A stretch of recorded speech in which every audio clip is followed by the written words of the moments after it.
பிஸ்மில்லாஹ் அல்ஹம்துலில்லாஹி வஸ்ஸலாத்து வஸ்ஸலாமு அலா ரசூலில்லாஹ்.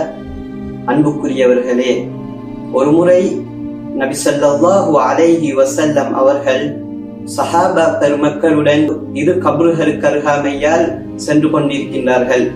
அப்போது நபி ஸல்லல்லாஹு அலைஹி வஸல்லம் அவர்கள் இன்னஹுமா லயுஅஸபான், இவ்விருவர்களும் வேதனை செய்யப்பட்டு கொண்டிருக்கின்றார்கள். வமா யுஅஸபானி ஃபீ கபீரி இஸ்ம், இவ்விருவர்களும் மக்களுடைய பார்வையில் ஒரு பெரும் பாவம் செய்ததற்காக வேண்டி வேதனை செய்யப்படல என்று நபி ஸல்லல்லாஹு அலைஹி வஸல்லம் அவர்கள் சொல்லிவிட்டு சொல்கின்றார்கள், பலா, ஆம், இவர்கள் யதார்த்தத்தில் உண்மையிலேயே ஒரு பெரும் பாவம் செய்ததற்காக வேண்டியே வேதனை செய்யப்படுகின்றார்கள் என்பதாக நபி ஸல்லல்லாஹு அலைஹி வஸல்லம் அவர்கள் சொல்கிறார்கள். அம்மா அஹதுஹுமா ஃபகான யம்ஷி பின் நமீமா, அவ்விருவர்களில் ஒருவர் கோல் சொல்லி திரியக்கூடியவராக இருந்தார். அதாவது இருவர்களுக்கு மத்தியில் பிரச்சினையை, குழப்பத்தை ஏற்படுத்துவதற்காக வேண்டி பேச்சை பரிமாறக்கூடியவராக இருந்தார்.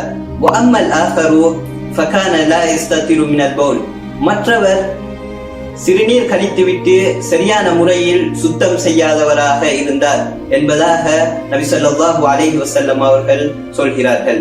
பின்பு ஒரு ஈரமான ஈச்சம் கீட்டை எடுத்து வருமாறு சொன்னார்கள்.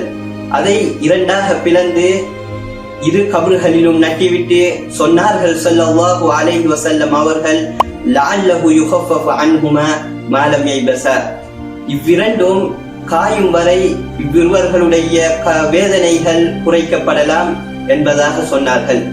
இந்த ஹதீஸ் புகாரி, முஸ்லிம், திர்மிதி, அபூ தாவூத் போன்ற கிரந்தங்களில் அறிவிப்பு செய்யப்பட்டுள்ளது. இந்த ஹதீஸிலிருந்து நபி ஸல்லல்லாஹு அலைஹி வஸல்லம் அவர்கள் கோல் சொல்லி திரிவது, அதே போன்று சிறுநீர் கழித்துவிட்டு சரியான முறையில் சுத்தம் செய்யாமல் இருப்பது கபரில் கடுமையான வேதனையை ஏற்படுத்தும் என்பதாக ஸல்லல்லாஹு அலைஹி வஸல்லம் அவர்கள் எங்களுக்கு கற்றுத்தருகின்றார்கள். அன்புக்குரியவர்களே, இவ்வுலகில் உள்ள தாவரங்கள், மரங்கள் அல்லாஹுவை தஸ்பீஹ் செய்து கொண்டிருக்கின்றது. ஒரு ஈச்சம் கீற்றின் மூலமே ஒருவருடைய வேதனை குறைக்கப்படும் என்பதாக இருந்தால், ஒரு மரணித்த ஒருவருக்காக வேண்டி பிற முஸ்லிம்கள் செய்யக்கூடிய சதகா, தான தர்மங்கள், அதே போன்று அவருக்காக ஓதப்படக்கூடிய அல் குர்ஆன் அவருக்கு பிரயோசனம் அளிக்கும், அவருடைய வேதனைகள் குறைக்கப்படலாம் என்பது இந்த ஹதீஸிலிருந்து நமக்கு தெளிவாக விளங்குகின்றது. எனவே அன்புக்குரியவர்களே, இவ்வாறான பாவங்களை விட்டும் அல்லாஹ் எங்களை பாதுகாப்பானாக. அஸ்ஸலாமு அலைக்கும் வரஹ்மத்துல்லாஹி வபரகாத்துஹு.